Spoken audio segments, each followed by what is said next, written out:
Oh, hey, how's it going, everybody?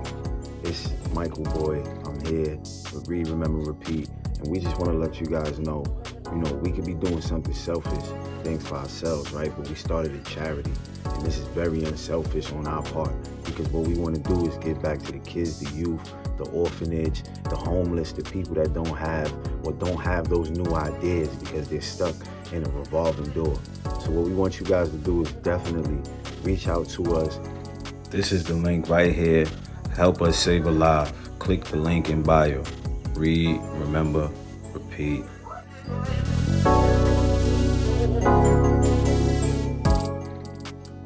Yes, family. We are back with another Read, Remember, Repeat episode. And it's your host with the most. Y'all know what it is, Michael Mugga Boy. And I'm here to give y'all the knowledge, the source. And this is not my knowledge and source. All of this stuff I'm learning along the way, you know what I mean? And I read this book already, Outwitting the Devil. I listened to the audio. So that's 2 times that I tapped in with this. And I want you guys to understand this is major right here. This is a real game changer. And if you read it or heard it before, you know exactly what it is. Like, share, comment, tell a friend. But let's get right into it, right? The July 1926 murder of Crusading journalist Donald Ring Mellett, the editor of the Canton, Ohio Daily News, was one of the most publicized crimes of the 1920s. In 1925, Mellett had discovered widespread corruption within the Canton police force and embarked on an anti-vice, anti-corruption editorial campaign, targeting, among others, the Canton police chief. Hill was reported to have asked Ohio's governor to initiate an investigation of the corruption, a detail not reflected in Hill's account. Local underworld figures and at least one Canton police officer hired Patrick McDermott, an ex-con from Pennsylvania, to silence Mellett. Mellett was gunned down outside his home. As the story goes, gunmen were also lying in wait for Hill, but a fortuitous automotive breakdown kept him out of their way. On July 17th, the New York Times reported in an article titled "More Death Threats Follow the Slaying of Canton Editor" that the citizens of Canton are terror-stricken by threats of further killings by the rulers of the gamblers, bootleggers, and other criminals. As recounted by Hill, after hearing of Mellett's murder and receiving an anonymous warning to get out of town, he fled to West Virginia, in large part due to the work of a private detective hired by the Stark County prosecutor. McDermott, 2 local gangsters, and a former police detective were ultimately convicted of Mellett's murder. Chance saves my life. The morning after Mr. Mellett's death, I was called on the telephone and put on notice by some unknown person that I had 1 hour in which to get out of Canton, that I could go voluntarily within the hour, but if I waited longer, I'd probably go in a pine box. My business associated with Mr. Mellett had apparently been misunderstood. His murderers evidently believed I was directly connected with the expose he was making in his newspapers.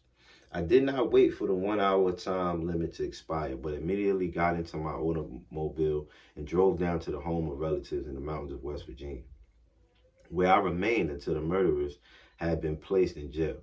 That experience came well within the category described by Mr. Carnegie as an emergency that forces men to think for the first time in my life. I knew the pain of constant fear. My experience of a few years before in Columbus had filled my mind with doubt and temporary indecision, but this one had filled it with a fear which I seemed unable to remove.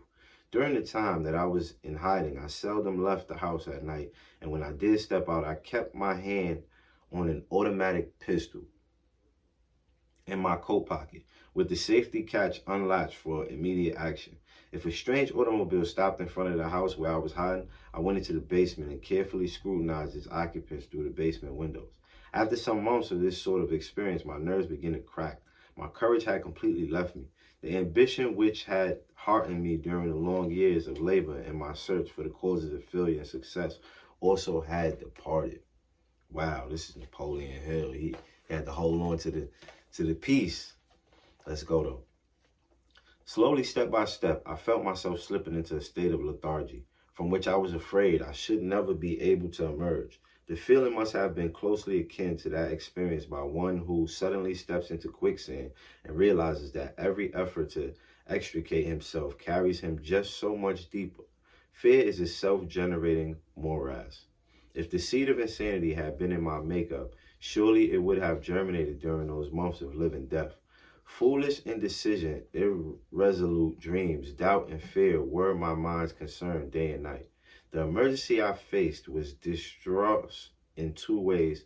First, the very nature of it kept me in a constant state of indecision and fear. Secondly, the forced concealment kept me in idleness with its attendant heaviness of time, which I naturally devoted to worry.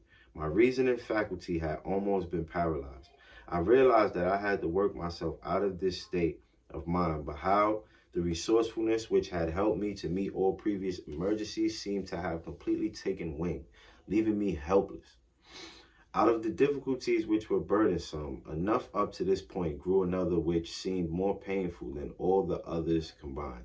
It was the realization that I had spent the better portion of my past years in chasing the rainbow, searching hither and yon for the causes of success, and finding myself now more helpless than any of the 25,000 people whom I had judged as being failures. This thought was almost maddening. Moreover, it was extremely humiliating because I had been lecturing all over the country, in schools and colleges and before business organizations, presuming to tell other people how to apply the 17 principles of success. While here I was unable to apply them myself. I was sure that I never could again face the world with a feeling of confidence. Every time I looked at myself in the mirror, I noticed an expression of self-contempt on my face, and not infrequently, I did say things to the man in the mirror which are not printable. I had begun to place myself in the category of charlatans who offers others a remedy for failure which they themselves cannot successfully apply. Family, this is deep, and let's go. Source time. Let's get it. We'll be right back.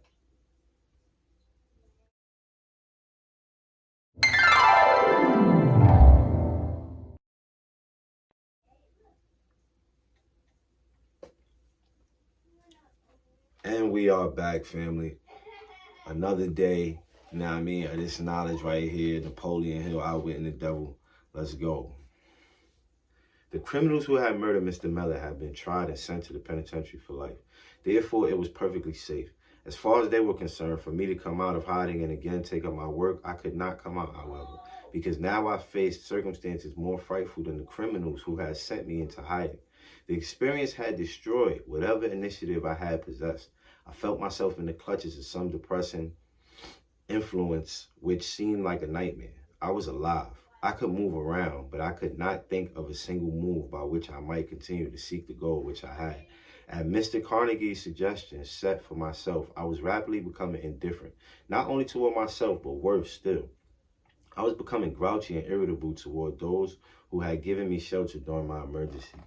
I faced the greatest emergency of my life. Unless you have gone through a similar experience, you cannot possibly know how I felt. Such experiences cannot be described. To be understood, they must be felt. My reasoning faculty had almost been paralyzed. Hill was paralyzed first by fear of physical harm and then by the shame of having been paralyzed by the fear. Have you ever been paralyzed by similar emotions? When you are faced with your own emergency, fear can either motivate you or paralyze you. By recognizing that, you have a choice and reacting positively to your fears. You can permanently change your life for the better. Many people today may be experiencing the same feelings or anger followed by irritability and the debilitating feeling of indifference.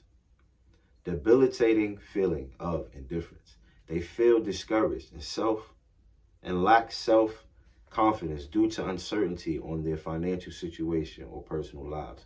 They may be angry and allow that anger to paralyze them. I had a conversation with just such a young man. I am 30 years old, he said, and have no marketable skills or prospects. He had a million excuses for not taking action to change his situation. I pointed out that unless he took action, nothing would change. Unless you make an effort to change things, I said, in a year's time, the only difference will be that you are 31 years old with no marketable skills or prospects. Does this pattern sound familiar to you, either for yourself or someone you care for? How do you break that paralysis? Napoleon Hill now shares how he overcame his fear and indifference and found the hope, inspiration, and motivation to recover and create success in his life. The most dramatic moment in my life. The turn came suddenly in fall 1927, more than a year after the Canton incident. I left the house one night and walked up to the public school building on top of a hill above the town. I had reached a decision to fight the matter out with myself. Before that night ended, I began to walk around the building, trying to force my befuddled brain to think clearly. I must have made several hundred trips around the building before anything which even remotely resembled organized thought began to take place in my mind. As I walked, I repeated over and over to myself, there's a way out, and I'm going to find it before I go back to the house. I must have repeated that sentence 1,000 times. Moreover, I meant exactly what I was saying.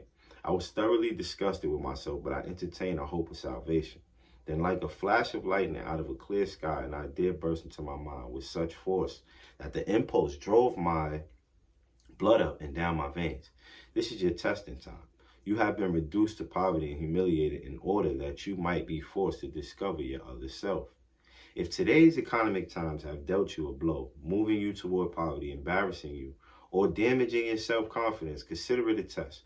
Just as Napoleon Hill did in the late 1920s and early 1930s, force yourself to discover your other self. By working through the low points in your life and persevering, you can gain the insight needed to succeed. For the first time in years, I recall what Mr. Carnegie had said about his other self.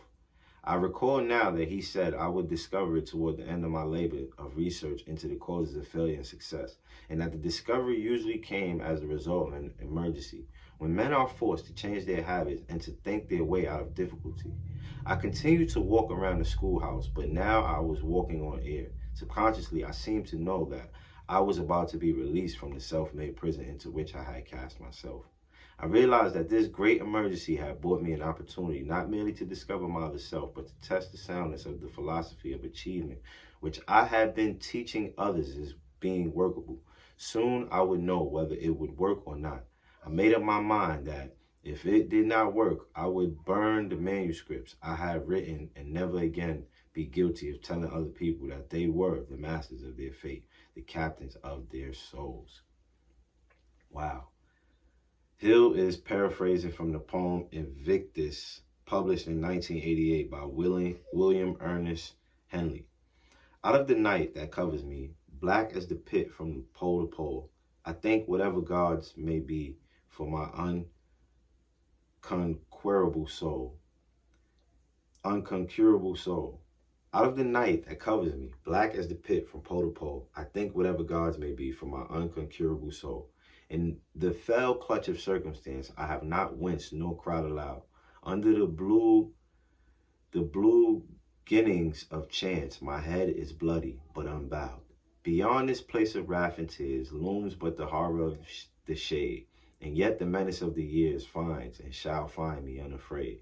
It matters not how straight the gate, how charged with punishment the scroll. I am the master of my fate. I am the captain of my soul. Family, we are on page 23, and I told you this book is very amazing, right? This is an amazing read. We are going to get right back to it tonight. So y'all know how I go. Read, remember, repeat. Let's get it.